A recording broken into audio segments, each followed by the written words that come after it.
손소리 의원님, 예, 질의해 주십시오. 네. 법무부 장관님, 네네. 경찰청에서도 같이 들어주십시오. 제가 오늘 위원장님과 함께 청주지검 다녀왔습니다. 검사장님과 차장검사님과 이제 1시간 30분 정도, 면담을 했는데요.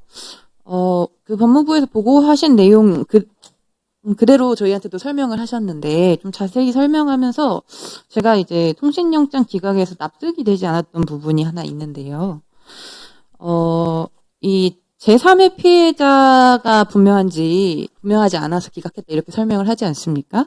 네, 그게 어떻게 된 거냐 이야기를 들어보니까 그 카톡 대화가 있다는 겁니다. 피의자가 피해자에게 카톡 대화를 하면서 다른 사람을 데려와라 이런 대화를 했다라는 거예요. 그게 한 대여섯 건 정도 영장이 있었다는 겁니다. 근데 다른 자료를 같이 보니까 피해자는 그런 피의자의 권유에 응하지 않았다. 피해자가 다른 사람을 데려가지 않았다. 그렇기 때문에 제3자가 없다. 그래서 통신영장을 기각했다. 이렇게 말을 한 거거든요. 근데 제가 봤을 때는 피해자가 다른 사람 안 데려간 거는 다행인 일이죠, 그래도. 그런데 이 피의자는 다른 사람을 찾고 있는 사람이잖아요.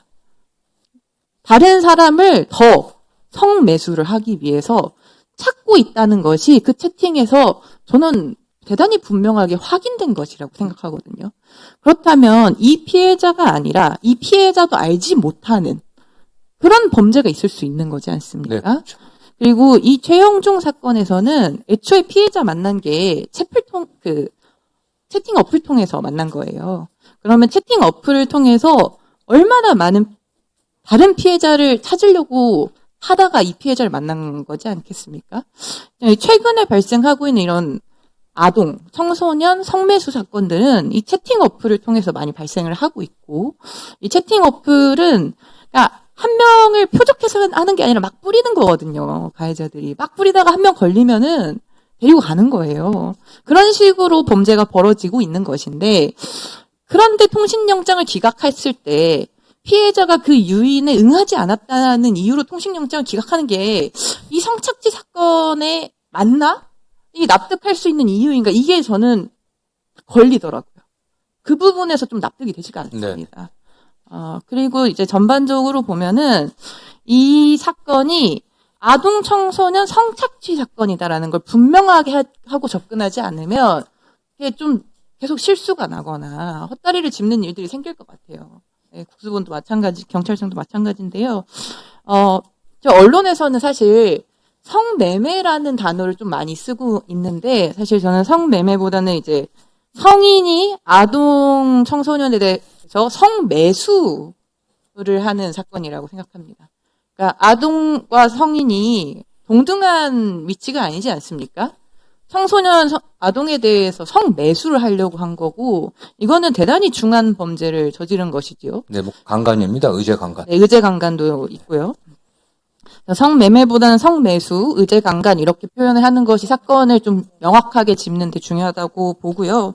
이 피해자 아동 청소년 같은 경우에는 2020년에 법을 개정해서 성매매에 유입된 아동 청소년은 처벌과 선도의 대상이 아니고 피해 아동, 보호해야 되는 청소년 이렇게 명확하게 했습니다. 네. 그래서 이번 사건에서 이 성착취, 의제 강간, 성매수라는 걸 분명하게 하면서 이런 사건의 경향 특징이 다수의 피해자가 존재할 수 있다는 것을 매우 염두에 두고 해야 되고, 통신영장 바로 조금 더 돼야 된다고 보고요. 이따가 한 번에 답변해 주시면 좋을 것 같은데, 지금 이 사건이 정치권이 좀 연루가 되어 있는 의혹도 있지 않습니까? 국민의힘의 김진모 당협위원장도 등장을 하고 있는데, 이 김진모 당협위원장이 2차 가해성 발언을 하고 있는 게 전 좀 문제라고 봅니다. 피의자 최영중 씨의 거짓말을 반복해주고 있어요. 이 당협위원장, 이 사람이. 미성년자인지 몰랐을 수 있다. 이런 말을 지금 하고 다니고 있습니다. 이 최영중 씨가 지금 담배 사줄 테니까 유인한 거 아닙니까? 담배를 못 사는 미성년인 걸 알면서 접근을 해놓고 최영중 씨도 나 미성년인지 몰랐어요. 이러고 있는데, 이 국힘의 김진모 당협위원장이 미성년자인지 몰랐을 수 있다. 성매수 관계 아니다. 두 사람 알고 지내던 관계다. 이런 식으로 지금 2차 가해성 발언을 하고 있거든요. 조금만 1분만 더 드리세요. 이 지역에서 어떤 정치 권력을 가지고 있는 사람들이 그 관계를 이용해서 덮어주려고 하거나 2차 가해성 발언을 하면서 그걸 보도로 접하는 피해자들은 엄청나게 위축될 수밖에 없습니다. 그리고 이 피해자는 부모님이 신고를 처음 하신 거예요. 대단히 취약한 위치에 있고 부모님이 피해자를 설득해서 이거는 진술도 하고 해야 된다 했는데 피해자는 상당히 지배당하고 있는 상황이었을 수 있단 말입니다. 근데 이런 2차 가해성 발언이 있고 지금 대단히 좀 언론 보도화도 많이 된 상황에서 좀 피해자 보호가 좀 시급하다고 보는데요. 여기에 좀 어떤 조치를 더 할 수 있는지나 어떤 지침을 좀 하실 수 있는지 답변을 해주시면 되겠습니다. 예, 먼저 어쨌든 사건과 관련해 갖고 통신영장 그 기각본과 관련해서는 그다음에 저희들이 경찰과 좀 긴밀히 협력을 해 갖고 또 재신청하도록 하고요. 그다음에 지금 피해자 지금 신병이 아직 확보되지 않았습니다. 처음엔 뭐 자살할 우려가 있다고 그러면서 이제 그 피의자의 아버지가 뭐 빨리 구속해달라고 했는데 여러 가지 다른 구속의 필요성 같은 게 좀 덜 소명돼 갖고서 협의하에 이게 접수가 취소된 것 같은데 피의자 신병이 좀 경찰과 함께 좀 신속히 확보될 수 있도록 저희 검찰도 적극적으로 협력하겠습니다. 관련해 갖고 피해자도 이 사건이 이게 외부에 드러나고 하면서 굉장한 어떤 정신적 상처를 입을 가능성이 높기 때문에 저희 법무부의 그 우리 인권팀들과 의논해 갖고 지원할 방법이 있는지 좀 검토하도록 하겠습니다. 예, 지원할 방법을 좀 찾는 것도 좋을 것 같아요. 저희들이 그 시스템은 돼 있습니다. 네. 그리고 경찰이 오히려 이제 만났을 테니까 지원한 방법을 좀 찾는 것도 좋을 것 같습니다. 저희가 사실 여기서 자꾸 이야기하는 것도 미안한 일이거든요.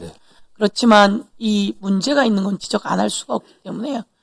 우리 국수본에 제가 약간 다시 한번 여쭤보면 금방 구속영장에 대해서 그 자해 우려 이거 외에는 소명된 게 없다고 말씀하셨는데 그렇습니까? 그렇지 않습니다, 위원장님. 저희 그 구속영장 신청 사유에 보면은 범죄의 중대성, 재범 우려, 증거 인멸, 도주 우려 등이 다 포함되어 있습니다. 마지막에 기타 참고 사항에 보면 피해자가 극단적 선택을 다 우려 이 정도로 해둔 거지 충분히 저희는 구속영장에 그 소명을 했다고 생각하고 있습니다. 하나하나 다 나열을 했습니다. 범죄가 중대하고 재범 우려가 있고 또 도주 우려가 있고 그런 거를 다 포함을 했습니다, 위원장님. 장관님 저렇게 말씀하시는데 어떻게 보고받으셨어요? 처음에 이게 뭐 저희들도 물론 이제 검찰 통해서 보호받은 바에 의하면은 담당 그 수사 경찰관하고 유선 통화를 했을 때 구속 필요성 소명 자료가 부족한 점에 관련해 갖고 경찰도 오히려 인정을 하고 향후 증거 자료 확보해 갖고 다시 신청하겠다 이런 취지로 얘기했고 오히려 검찰에서도 사안이 굉장히 중대하다. 그렇기 때문에 신속하게 증거 분석해 갖고 증거 확보하고 자살 우려 등 확인 가능한 수사 보고서 등 필요성 소명해 갖고 가능한 빨리 신속하게 신청하는 게 좋겠다. 이런 의사소통을 한 후에 그 접수를 갖다 취소했다고 그렇게 보고받았습니다. 예, 언론에도 그렇게 나오고 저희도 그렇게 들었거든요. 손소리 의원님, 오늘 가서 안에 어떤 내용이 들었다고 들으셨습니까? 잠깐만, 손소리 의원님 마이크 좀 주십시오. 저희가 구속영장 청구서에 어떤 내용이 들었다고 아까 가서 들으셨었죠? 네, 구속영장 청구서는 원래 하던 팀에서 신청한 것도 아니고 관련된 내용이 너무 없어서 발부 가능성이 낮다고 봤다 이렇게 말했습니다. 다른 내용이 너무 부족했다고 이야기했습니다. 저희가 들을 때 그렇게 들었습니다. 자살의 우려. 이거 처음에는 이 표지만 왔다고 들었습니다. 네네. 두 번째, 금방 말씀하신 것처럼 저희가 같이 들었어요. 아무것도 없이 왔다. 두 번째는 그럴 리가 없는데 우리가 들은 게 있는데 그랬더니 자살의 우려, 자해의 우려 이게 있다. 그것만 달랑 있다는 겁니다. 한 줄. 근데 지금 말씀처럼 저희가 또다시 그 다음에 파악하니까 지금 국수본에서 말씀하신 것처럼 범죄의 중대성, 증거인멸의 우려, 재범의 우려, 주거의 주소지의 불분명 등 거기에다 부처는 자해 우려 이런 부분이 같이 들어있다는 겁니다. 저희가 오늘 가서 듣고서는 달랑고 한 줄이 있다고만 계속 들었는데, 그래서 저희가 그런가 하고 또 왔어요. 와서 보고 받고서는 그게 아니라는 걸 듣고 정말 너무 기가 막혔습니다. 정확하죠, 국수본 우리 맞습니다. 기획조정관입니다. 기획조정관님. 위원장님 말씀하신 그 부분들이 구속영장 신청서에 다 들어 있습니다. 심지어 피해자에 대한 위해 우려까지 들어 있습니다. 피해자에 대한 위해 우려가 가장 중요한. 맞습니다. 예, 피해자에 대한 위해 우려가 들어있군요. 예. 그런데 이걸 구속영장이 부족하다고 하면서 통신 내역은 벌써 한번 기각을 당했고, 그리고 그러면 언제 신청해 줄 거냐라고 말을 해도 답변을 안 해요. 그래서 그러면서 통신 내역이 별건의 사건이라 저희가 기각했습니다라고 말을 하니까 언론이 다 별건을 했나 보다 이렇게 생각하는 거 아닙니까? 아까 우리 박은정 의원님 얘기처럼 이런 사건에 다른 피해자를 특정할 수가 없어서 기각한다. 이게 그냥 그 말도 이해가 되시나요, 장관님? 이 사건은 기본적으로 통신 내역이 청구되어야 되는 사건이잖아요. 근데 그 압수한 이후에 그 압수영장 발부돼 갖고 압수한 거에 대한 분석 보고서가 지금 첨부돼 있지 않다는 저희들이 보고를 받았고요.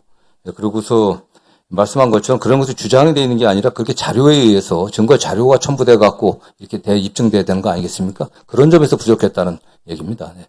그러니까 다시 그건 보시고요. 저희가 그 수사기록 전체를 보지 않는 상황에서 볼 수 없는 상황에서 제가 말씀드릴 수는 없습니다. 그러니까 이제 저희가 그냥 상식적으로, 아주 상식적으로 통신 내역은 무조건 발부되어야 된다. 그냥 상식적으로 이 상황에서요. 다른 피해자가 있을 것 같으면 더 발부되어야 된다. 다른 피해자가 있을 것 같은데 특정되지 않아서 못 발부해. 이게 아니라 다른 피해자가 있을 것 같으면 더 발부돼야 되고, 지금 이 상황은 인신을 구속해야 되는 상황이다. 말씀처럼 벌써야 되는 거 아니냐라고 나오는 것처럼. 그런데 다른 이유를 단다는 게 그냥 상식적으로 이해가 안 가고, 그러다 보니 확인을 했는데 더 이해가 안 가는 건 보고가 제대로 사실이 아닌 보고를 받고 있다. 이런 말씀을 좀 드리겠습니다. 그래서 한 번 더 체크해 봐 주시고요. 하여튼 보고의 너무 사실적으로는 제가 또 중대하기 확인을 때문에. 하겠습니다. 네. 예, 다음은 우리 김승원 의원님 먼저 하실까요? 아니면 김남희 의원님 하시겠습니까?